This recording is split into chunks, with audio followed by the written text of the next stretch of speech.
Just broadcasted the fertilizer. We plowing this up tonight. About a 1 acre plot. This will be primarily soybeans. And crazy enough, I did that American flag plot over there, the stripes of the flag, and kind of designed it to look like a flag. It turned out all right. This year, I'm gonna be doing the word Trump across this plot with corn. So like I said, it's all gonna be broadcasted beans, and I'll come in and put some rows of corn, try and spell out, you know, Trump throughout this, and from the air it'll look pretty cool, just because, you know, it's election year and everything. But I planned on doing primarily soybeans here anyways, and then I can just put a little bit of corn in here for screening. I might as well put it, try and design it into something cool, I guess. I don't know. I had some winter rye over there. You can see that's sprayed off. The rest of this I didn't spray because it'll plow up just fine, but I wanted to spray off the rye because that stuff grows pretty fast, as you know. Anyways, we'll get this plowed up and disked up and probably planted within 2 weeks here probably.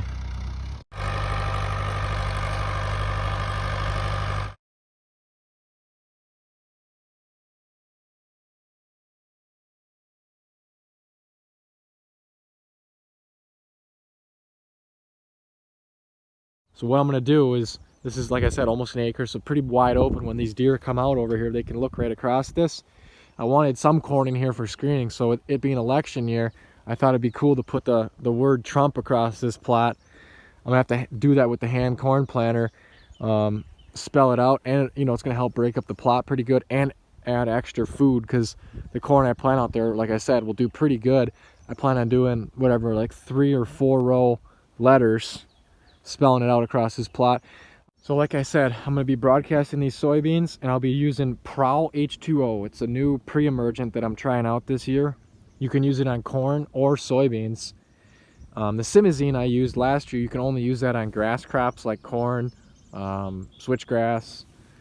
So the Prowl H2O is supposed to be a good pre-emergent. I don't really know everything on the pre-emergents. I think you can spray them ahead of time, but I've just been spraying them the day I plant or a day or two after I plant, and letting water work them in, rain work them in. I think you can, some of these pre-emergents I think are more effective if you spray ahead of time and work them into the ground, but I don't know everything on it. So I'll just be spraying it after I plant, so I know my seeds will come up. I'll probably end up with a few more weeds that way, but anyways, I'm gonna start broadcasting this. It's gonna take a little bit doing it all by hand in a bucket. We'll see how much I use. These are probably 30 to 35 pound packs. There's the Prowl. 30 to 35 pound bags. I would assume I probably use most of this on this plot. I don't know, we'll see. I'll show you the spacing before I disc them all in.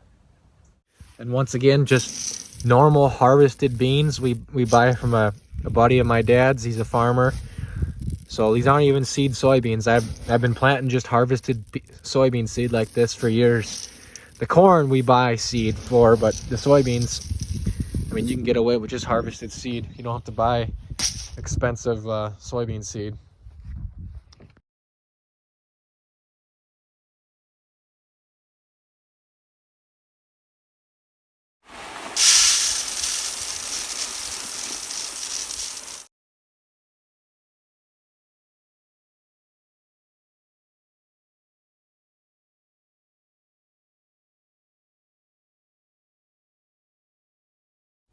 So here's a quick look at the spacing. I'd say probably relatively thick, but remember, I want to get this canopy closure. The canopy closure is the best weed control that you're going to get in soybeans. I have a lot of water hemp, lamb's quarters, pigweed, a lot of hard to kill Roundup resistant weeds, and in that lower spot there's giant ragweed. That's what all that green stuff is coming in. So there's like 3, 4, 5 different hard to kill Roundup resistant weeds in these plots. So the faster I can get canopy closure, probably the better I mean, there's going to be water hemp in here. I'll go through and hand pull some of the bigger ones, but there's no way I'm going to be able to pull them all. And there's going to be definitely a couple water hemp plants in here that make a couple 100,000, maybe even 1 million seeds, because mature 4, 5, 6 foot tall water hemp plants can make millions of seeds per plant. And I'm probably 10 minutes into seeding, maybe about halfway here, so it's really not going to take that long.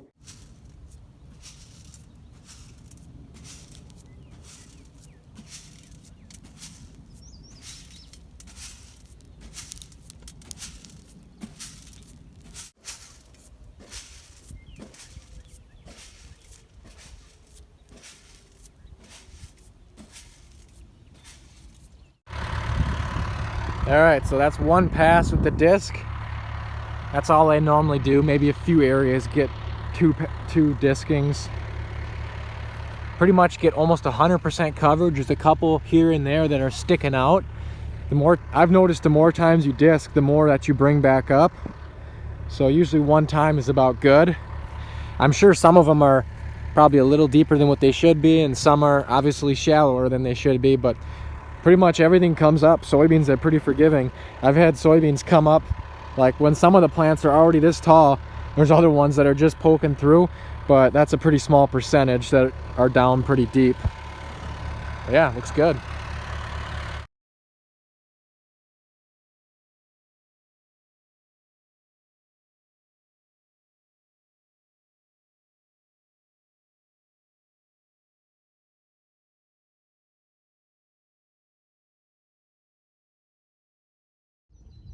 All right, so back out here in the Trump plot, you can see the corn coming up. This is the top of the R I'm standing by right here. There's the top of the T.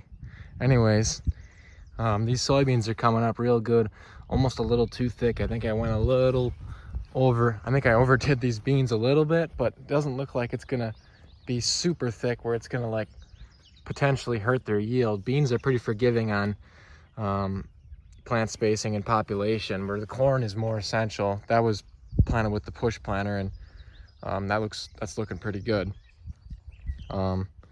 So far for weeds, I'm hardly, see right here's a couple beans that are gone. See that? Last year my soybeans in this plot were so thin that the deer kept them down like knee high, and I had half this field. Oh, there's a blown down tree over there. I had half this field into soybeans last year, and the deer just kept them down to knee high. They never even canopied over. And I ended up broadcasting a lot of brassicas in there. So that's another reason why I put them in super thick, because I knew it seems like there's starting to be a little bit higher deer population here than what there has been in the last 5-10 years. So my bean plots are just continuing to get hit harder and harder, but overall, this is still a relatively small planting of beans, only barely, not even an acre, probably 3/4 to an acre at the very, very most. So that's why these beans are pretty thin. I mean, pretty thick, I mean. I'm expecting some of them to get thinned out. Plus, the thicker I put them in, the faster they'll canopy over and the less weeds that's gonna be in here. You can see there's a couple weeds starting. The weeds always start a little faster where you pack the dirt down, but overall, I'm seeing pretty similar, maybe a few less where it's not packed down. I did spray this whole area with the Prowl H2O. That's what these tracks are from the four-wheeler going back and forth. Little patch of grass right here. This is like perennial grass. This ain't like, that's how tall that stuff is already. But anyways, that should kill easy. I'm more worried about the water hemp, the lamb's quarters, the giant ragweed, all the hard to kill Roundup resistant weeds. And that's what probably one of this is right here, a broadleaf coming up. Usually, it's only been like a little over a week, but usually by the second and third week, you can start to see how good your weed control was by the pre-emergent. It's a little early yet. Usually, if you were to spray no pre-emergent down, this is still a little bit early to really get an idea of how weedy this is going to be. But yeah, like I said, I'm hoping to get good weed control.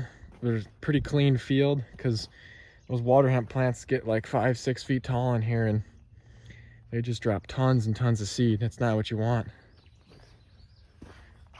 But yeah, definitely as thick as you'd want to go. You wouldn't really want it much thicker on these soybeans here.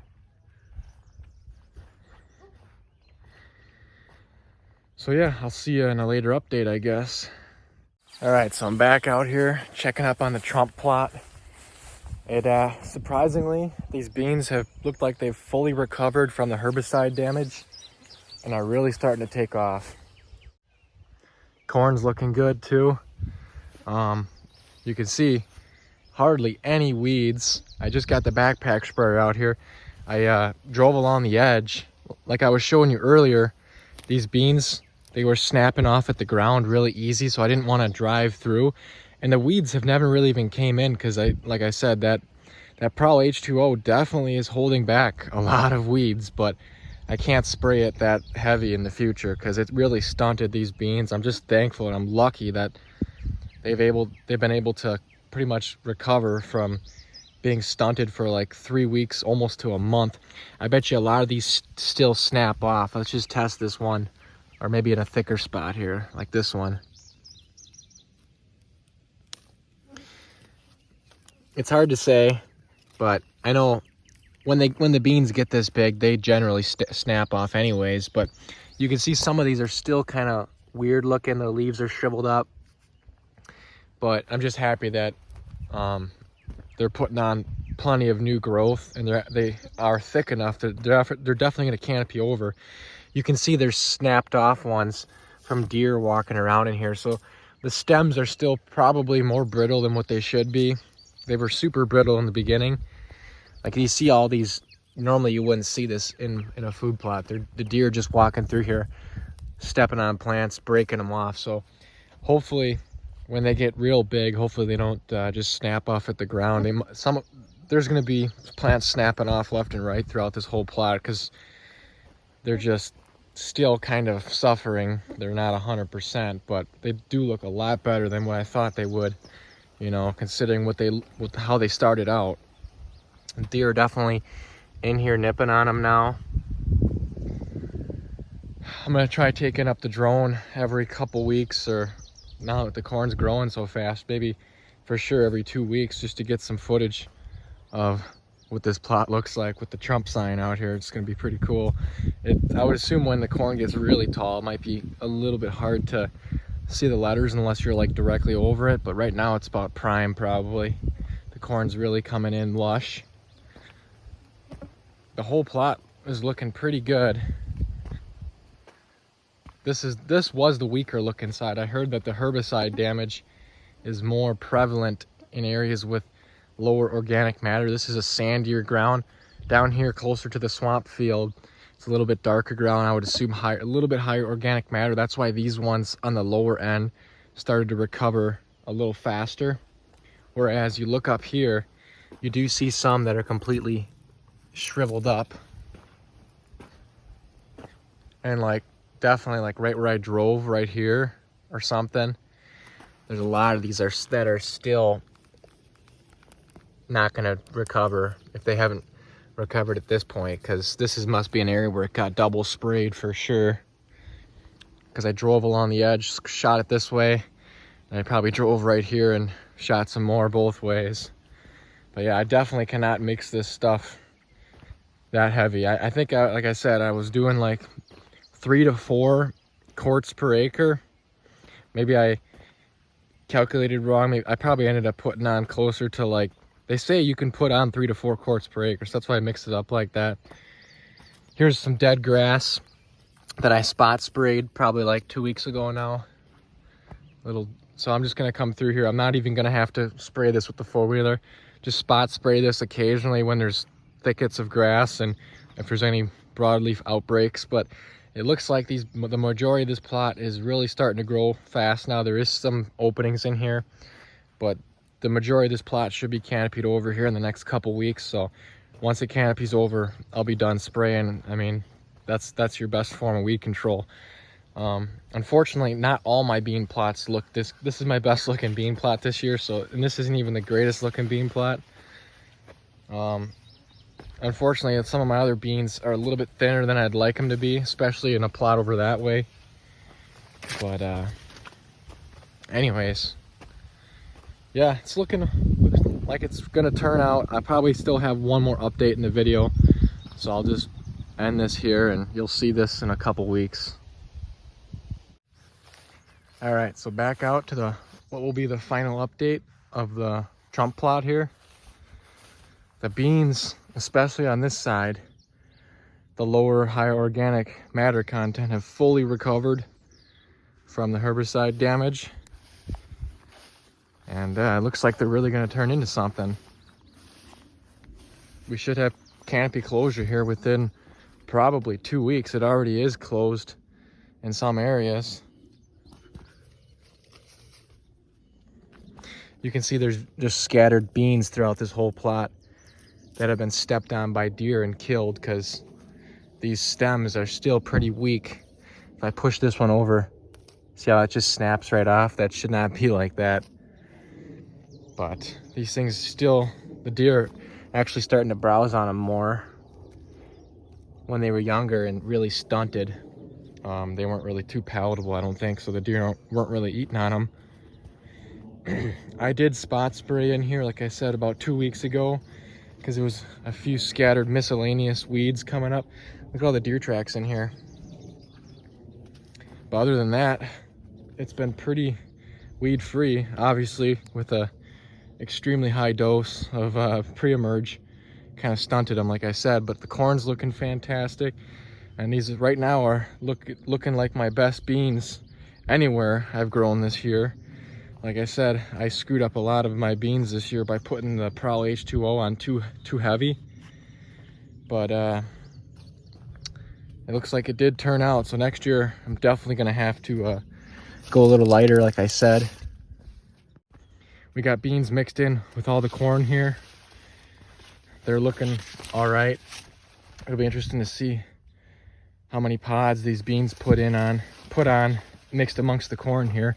I'll have you know, more updates of this plot and all my other plots later in the summer. So you'll see this plot then. I'm gonna take the drone up in a little bit here and get some more footage of this plot. I've been trying to take the drone up every 2 weeks or so as this corn's getting thicker and taller.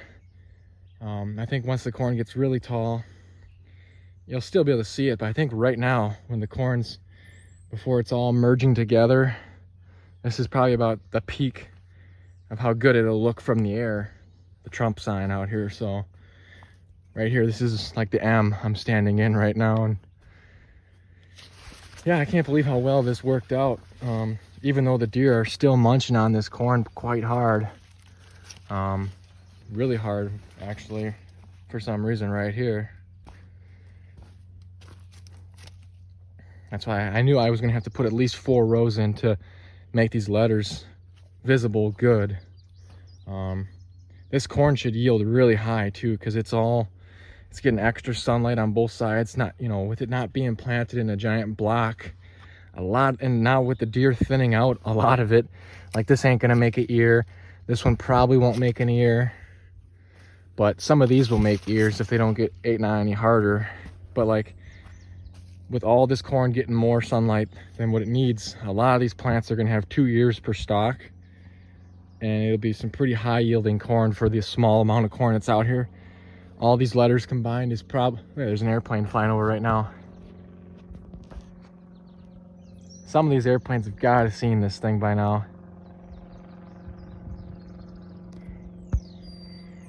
But with all this corn out here, this is probably quarter, maybe 1/3 of an acre at the most of corn, and it's going to yield quite well, I'm assuming, as long as we keep getting good rains throughout the summer here, because most of it actually looks pretty good. There's just a couple weak spots out here. And then here's the the drier side of this plot. This whole plot's pretty dry, but this is the side that is a little bit sandier and a little bit less organic matter, and these ones were a little bit slower to recover. But they're starting to look pretty good now. Maybe slightly thinner on this side too, because some of these ones aren't really going to be able to make a full recovery. How small they are yet, they're just junk. But live and learn. Next year I cannot spray that heavy with the Prowl H2O, but it does definitely hold back the weeds. I don't know if it's going to hold back weeds that good. It's sprayed at a lighter rate. But if I wouldn't have sprayed it at all, I would have had to spray this plot 3 times to get it to look this good with glyphosate and heavy doses of 3 times, because like I said, there's just been so many broadleaf weeds in this plot. Every year it's seemingly more and more, but this year, different story. Everything is very weed free, but everything's kind of stunted, but looks like it will turn out. So yeah, you'll see how this turns out, I guess, in a later summer update. They all should look like this or bigger. This is looking nice.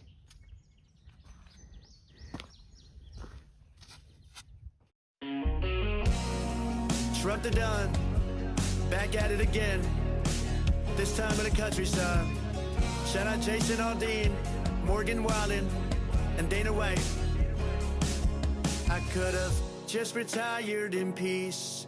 I could have been golfing with my niece. I could have been chilling on the beach, but I got too much love for the streets. Hey, let's make America great for every religion and race. Yeah, men don't have a vagina. The radical left works for China. All I ever wanted for the USA was a good economy for your family. Protect the southern border, make a place that's safe for your kids to go outside and play. Look at San Francisco, take a look at LA. Look at New York City, man, it just ain't the same. We all know the radical left is to blame for weaponizing your religion and race. Hey Nancy, tell me how that house is so fancy, but you only make $100K a year. How'd that happen? Your husband Paul prancing in his panties, just dancing with his boyfriend in your mansion. That actually happened. These politicians pretend that they care, but only look out for themselves, it ain't fair. The economy is not what it was, but I'll die trying to wake her back up. All I ever wanted for the USA was a good economy for your family. Protect the southern border, make a place that's safe for your kids to go outside and play. Look at San Francisco, take a look at LA. Look at New York City, man, it just ain't the same. We all know the radical left is to blame for weaponizing your religion and race.